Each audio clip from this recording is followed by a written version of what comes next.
ናላችሁ የእግዚአብሔር ቤተሰቦች ዛሬ በዚህ ሰዓት ላይ የእግዚአብሔርን ቃል እናያለን። ኤፌሶን መጽሐፍ ምዕራፍ 4 ከቁጥር 4 ላይ አንዲት አንድ ሃይማኖት ይላል። አንዲት ጥምቀት አንድ ሃይማኖት አለ ይላል።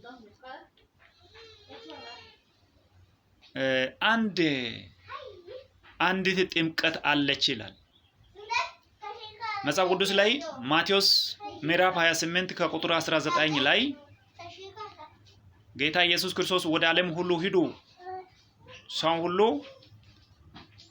አሕዛብን በአብ በወልድ በመንፈስ ቅዱስ ስም እያጠመቃቸው ደቀ መዛሙርት አድርጓቸው አለ። በሌላ ቦታ ላይ ሐዋርያት ሥራ ምዕራፍ 2 ከቁጥር 38 ላይ ንስሐ ግቡ ኃጢአታቸው ይሰረይ ዘንድ እያንዳንዳቸው በኢየሱስ ክርስቶስም ተጠመቁ ይላል። አሁን እነዚህ ሁለት ሐሳቦችን እንዴት አንድ አድርጎ መውሰድ ይቻላል? ወይስ ሁለት አይነት ጥምቀት አለ ወይ? ትክክለኛው ጥምቀት የትኛው ነው? ማቴዎስ ላይ በአብ ወልድ መንፈስ ቅዱስ እንዲያጠምቁ ታዟቸዋል። በሐዋርያት ሥራ ላይ ደግሞ በጌታ በኢየሱስ ክርስቶስም አጥምቁ የሚል መጽሐፍ ቅዱስ አለ። የሐዋርያት ሥራው ደግሞ በጌታ በኢየሱስ ክርስቶስም ሰው ተጠምቋል ይላል። ያኛው የማቴዎሱ ትእዛዝ ተሰጥቷል። በአብ ወልድ መንፈስ ቅዱስ እንዲያጠምቋቸው ስልጣን ትእዛዝ ተሰጥቷቸዋል። እዚህ ደግሞ ሐዋርያት ሥራ ላይ 2:38 ላይ ሰው ሁሉ በኢየሱስ ክርስቶስም 3000 በኢየሱስም ተጠምቋል ይላል። የትኛው ጥምቀት ነው ትክክለኛው? ደቀ መዛሙርቶቹ ደግሞ የአብ ወልድ መንፈስ ቅዱስም ጥምቀት ወስዶ ለምንድን ነው ያልጠመቁት? ለምንድን ነው በኢየሱስ ክርስቶስም ያጠመቁት? ለምንድን ነው? ይሄን ደግሞ ምላሽ እንድትሰጡ። ስለዚህ የትኛው ጥምቀት ልክ ነው የሚባለው ጥያቄ በአብዛኛው ጊዜ ይሄ ጥያቄ የሚነሳበት ሁኔታዎች አሉ። አንዳንዶቹ ደግሞ ምላሽ ሲሰጡ ሰዎቹ ምላሽ ሲሰጡ ምንድነው የሚሉት? የአብ ወልድ መንፈስ ቅዱስም ጥምቀት ለአሕዛብ ነው፣ የኢየሱስም ጥምቀት ደግሞ ለሚያምኑ ሰዎች ለእስራኤላውያን ለሆኑ ለአይሁዳዊ ለሆኑ ሰዎች ነው። የኢየሱስ ጥምቀት ለአይሁዳዊ ነው፣ ለአሕዛብ ደግሞ የአብ ወልድ መንፈስ ቅዱስ ጥምቀት ነው የሚባለው ነገር አለ። የተለያየ ሁለት መንገድ የያዘ ምላሽ ነው ሰዎች የሚሰጡት። በዶክትሪናቸውም በትምህርታቸውም ሰዎች የሚሉት ይሄ ነው። ይሄን በማድረግ ደግሞ አሕዛብ በአብ በወልድ መንፈስ ቅዱስም መጠመቅ አለበት ብሎ ሰውን ሁሉ በአብ በወልድ መንፈስ ቅዱስም እያጠመቁ ነው ያሉት። በመጽሐፍ ቅዱስ ደግሞ ያለው እውነታው ምንድን ነው?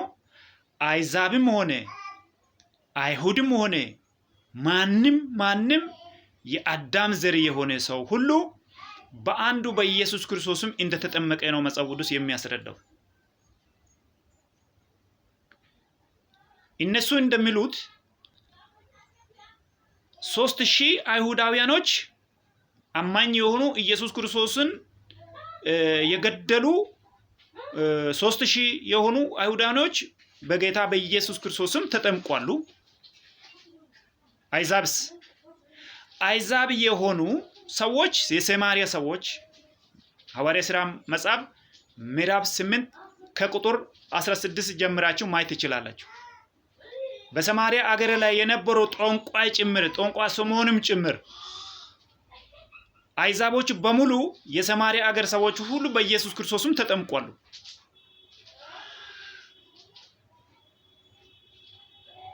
ስለዚህ በአይሁድና በአሕዛብ መካከል የነበረው የጥሉን ግድግዳ እግዚአብሔር በክርስቶስ ኢየሱስ ክርስቶስን ለማፍረስ ባደረገው ስራ በሁለቱ መካከል ያለው የጥሉ ግድግዳ በስጋው አፈረሰ ይላል። በክርስቶስ ሞት ተፈርሷል። ስለዚህ ጥሉ ግድግዳ ሁሉ ሲፈርስ በክርስቶስ ኢየሱስ ሰው ሁሉ አንድ ሆኖ እንዲሰራ ነው። የልጁ የኢየሱስ ክርስቶስ ደም ከኃጢአት ሁሉ ያነጻል ይላል። ኢየሱስ ክርስቶስ ለሰው ሁሉ ሞቷል። ለአሕዛብም ለአይሁዳውያንም ለማንም ለሁሉም ለአዳም ዘር ለሙሉ ይሞቷል። ስለዚህ የኢየሱስ ክርስቶስ ደም ሁሉን ለማነጽ ነው። እንዴት? ደሙ በመፍሰሱ ብቻ ሰው ይድናል ማለት አይደለም። ሰው የኢየሱስ ክርስቶስ ደምን አምኖ ሲያምን ሲቀበል ሲጠመቅ በደሙ ሲጠመቅ ውሃና ደሙ ከጎኑ ፈሷል ይላል። እኛ ዛሬ እየተጠመቀን ያለነው ደም ውሃው ከኢየሱስ ክርስቶስ ደም ጋር ያለ ውሃ ነው። በእምነት ሄደን እኛ ስንጠመቅ በውሃ ደም አለ። በኢየሱስ እኛ ስንጠመቅ ከጎኑ የፈሰሰው ደምና ውሃ በውሃው አለ።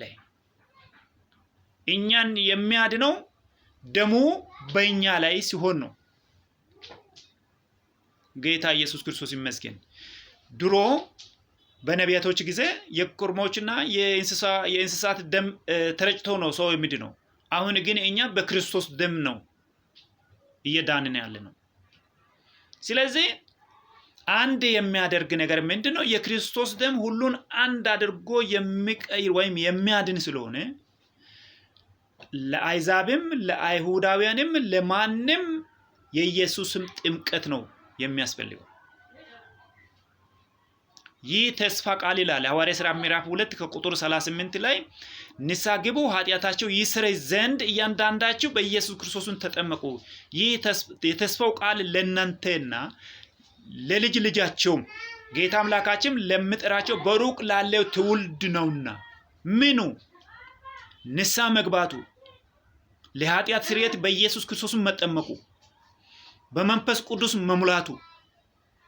ይህ ዛሬ በዚያን ጊዜ ለነርሱ ነበረ፣ በዚያን ጊዜ ከዛ በኋላ ለልጅ ልጆቻቸው ነበረ፣ ከነርሱ ልጅ ልጆቻቸው በኋላ ጌታ አምላካችን ለምጠራቸው በሩቅ ላለ ሁሉ ነውና። ስለዚህ በሩቅ ያለ ነው አሁን እኛ መጠመቅ ያለብን በኢየሱስ ክርስቶስ ስም ነው። በዚያን ጊዜ የነበሩ በኢየሱስም ተጠምቋሉ። እኛም ዛሬ በኢየሱስ ክርስቶስም መጠመቅ ያስፈልጋል። አንድ ጥምቀት የሚባለው እነርሱ ለራሳቸውም ተጠምቆ ሌሎችንም ያጠምቁበት ጥምቀት ነው። እንደ ሳውልም ተጠምቆ ሐዋርያነትን የተቀበለው እሱ ለራሱም ተጠምቆ ሌሎችም ያጠመቀበት የኢየሱስን ጥምቀት ነው። ሐዋርያ ጳውሎስ በሐዋርያ ሥራ መጽሐፍ 19 ከቁጥር 1 ጀምሮ 12 መዘምራንን በዮሐንስ ጥምቀት የተጠመቁ 12 መዘምራንን ሐዋርያ ጳውሎስ አጠምቋል። ስለዚህ ጥምቀት በኢየሱስ ክርስቶስ መከናወን አለበት። የአብ ወልድ መንፈስ ቅዱስ ስም በሆነው በኢየሱስ ክርስቶስ መሆን አለበት። ሐዋርያቶች ይሄን መገለጥ ያገኙት በመንፈስ ቅዱስ ተሞልቶ ነው። ይሄን መገለጥ ያገኙት በማቴዎስ 28:19 ላይ የተጻፈውን የትእዛዙን መገለጥ ያገኙት በባለ 50 ቀን በመንፈስ ቅዱስ ተሞልቶ ያ የተሰጠው ትእዛዝ በሙሉ በኢየሱስ ክርስቶስ መከናወን እንዳለበት በመንፈስ ቅዱስ ተረድቶ ሰውን ሁሉም በኢየሱስ ክርስቶስ አጠምቋል። እናንተ በመንፈስ ቅዱስ በተሞላችሁ ጊዜ እስከ ምድር ዳሮች ድረስ ሁሉ ምስክሮች ትሆናላችሁ። መንፈስ ቅዱስ ከላይ እስኪመጣ ድረስ በኢየሩሳሌም ከተማ ቆዩ ብሎ ኢየሱስ ክርስቶስ ባዘዘው መሰረት እነሱ መንፈስ ቅዱስ በመጣ ጊዜ ወደ እውነት ሁሉ ይመራችኋል፣ የሚመጣውንም ይነግራችኋል ተብሎ በተጻፈው ቃል መሰረት ያ እውነት መንፈስ በመጣ ጊዜ ወደ እውነት መርቷችኋል። የእውነትን ቃል መገለጥም ሰጥቷችኋል።